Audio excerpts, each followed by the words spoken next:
मरुधरा पावड़ों से गुलजार है। क्रिसमस और न्यू ईयर सेलिब्रेट करने उमड़े हैं सैलानी। प्रमुख पर्यटन स्थलों वाले शहरों में नो रूम की स्थिति है।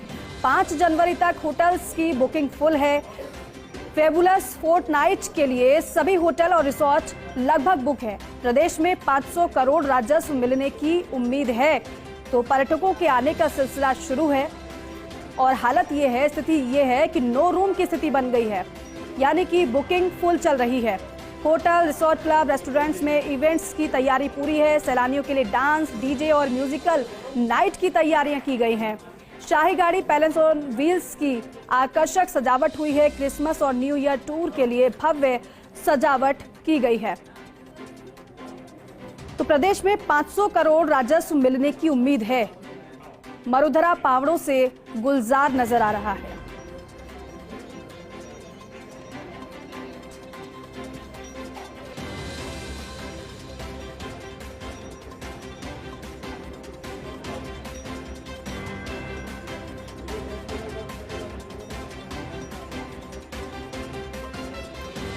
तो देखिए, मरुधरा पावड़ों से गुलजार है और तमाम मेरे सहयोगी हमारे साथ जुड़ रहे हैं। ज्यादा बातचीत के लिए, ज्यादा जानकारी के लिए ब्यूरो चीफ निर्मल तिवारी जी जयपुर से हमारे साथ जुड़ गए हैं। साथ ही साथ माउंट आबू से कमलेश प्रजापत मेरे सहयोगी जुड़ गए हैं और साथ ही साथ जैसलमेर से सूर्यवीर मेरे सहयोगी, वो भी आपको स्क्रीन पर नजर आ रहे हैं। सब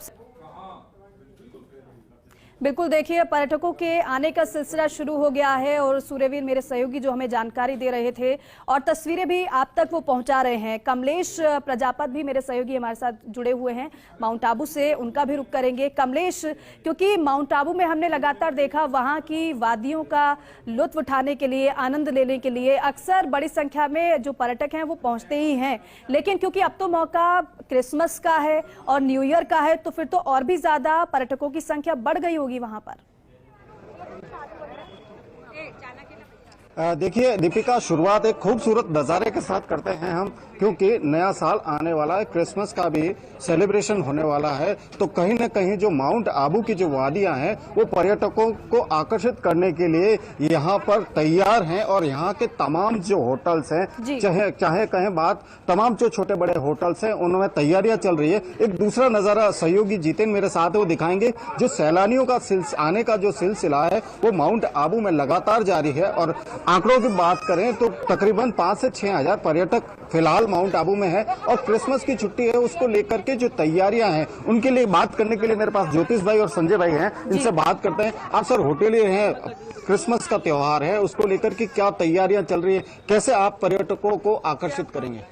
प्रशासन और हम लोग पूरी मुस्तैद हैं जो हमारे पास कस्टमर आता है उनकी तैयारियों के लिए, और हमने जगह जगह डेकोरेशंस भी किए हैं। लोगों ने अपने होटलों के अंदर भी डेकोरेशंस किए हैं। प्रशासन ने गेट से लेके ठेठ नक्की लेक तक और जो जितने भी साइट सीइंग पॉइंट्स हैं सभी जगह उन्होंने डेकोरेशन किए हैं और लोग पर्यटक ज़्यादा से ज़्यादा आएँ और ज़्यादा से ज़्यादा अपने जगह को एंजॉय करें, उनके लिए उन्होंने व्यवस्थाएं भी की है। पार्किंग की व्यवस्था है, कस्टमर को इजीली रूम्स अवेलेबल हो जाएं उसके लिए भी उन्होंने सुविधाएं रखी है। जो हमारा ये पर्यटक सहायता जो केंद्र है वहाँ पर भी सारी इन्फॉर्मेशन उपलब्ध है कस्टमर को, अगर कोई चीज़ है, और कई चीज़ें ऑनलाइन भी उपलब्ध रहती है। कस्टमर को पता रहता है कि हमें कौन सी होटल में रुकना है और टैरिफ्स भी इस हिसाब से रहते हैं कि छोटे से छोटा बजट वाला भी इंसान आके आराम से घूम सके और ज़्यादा से ज़्यादा बजट वाला भी अपने आप को एंजॉय कर सके। मेरे साथ संजय भाई भी है। संजय भाई, 372 होटल्स हैं माउंट आबू में, फिलहाल क्या स्थिति नजर आ रही है? नो रूम की जैसी स्थिति, क्योंकि 31 होगा,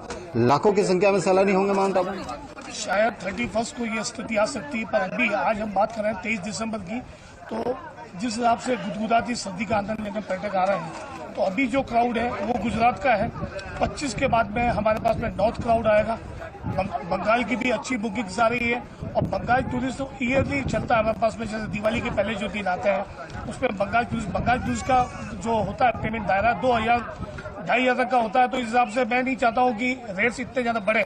31 को बड़ी बड़ी होटल्स में सेलिब्रेशन हो रहा है। जयपुर से फिर से माउंट आबू का रुख करते हैं। कमलेश, आप लोगों से बातचीत कर रहे थे, उनसे बातचीत में क्या पता चला? सबसे ज्यादा क्या घूमना वो पसंद कर रहे हैं? अगर वहां की तस्वीरें देखें तो कैसी वो नजर आ रही हैं? सर्दी का आलम कैसा है?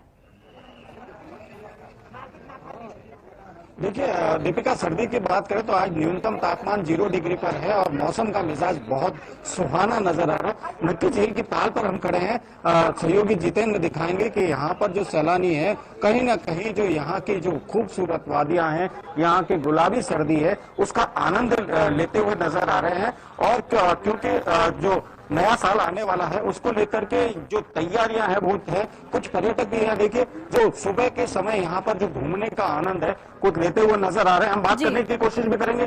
सर, कहाँ से आए आप लोग और कैसे क्रिसमस और 31st की तैयारियों को लेकर आप तैयार हैं?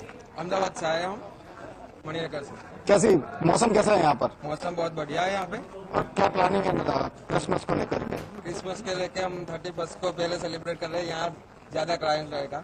देखिए यहाँ पर जो ये तमाम जो सैलानी है कहीं ना कहीं अलग अलग राज्यों से भी आए हैं। मैडम, आप बताइए कैसे एंजॉयमेंट चल रहा है आपका? बहुत अच्छा। हमने यहाँ अभी बर्थडे सेलिब्रेट किया। बर्थडे सेलिब्रेट किया। Yes. देखिए जो नक्की झील की पाल पर बर्थडे सेलिब्रेशन के साथ साथ जो चीजें हैं, कई चीजें हैं जहां पर सैलानी आते हैं। और माउंट आबू की बात करें तो माउंट आबू की जो ऐतिहासिक नक्की झील है, चाहे गुरु शिखर हो, सनसेट पॉइंट हो, पांडव भवन हो, ये तमाम इलाकों पर्यटकों का रेला देखने को मिल रहा है। क्योंकि कल से जहां क्रिसमस की तैयारियां हैं तो उसके बाद जो 31st है उसको लेकर के माउंट आबू के तमाम होटल है, छोटे से बड़े होटल को बिल्कुल। और आपने बातचीत भी पर्यटकों से की, काफी खुश वो नजर आ रहे हैं। बहुत बहुत शुक्रिया आप सभी का बातचीत के लिए, तस्वीरें पहुंचाने के लिए, जानकारी के लिए।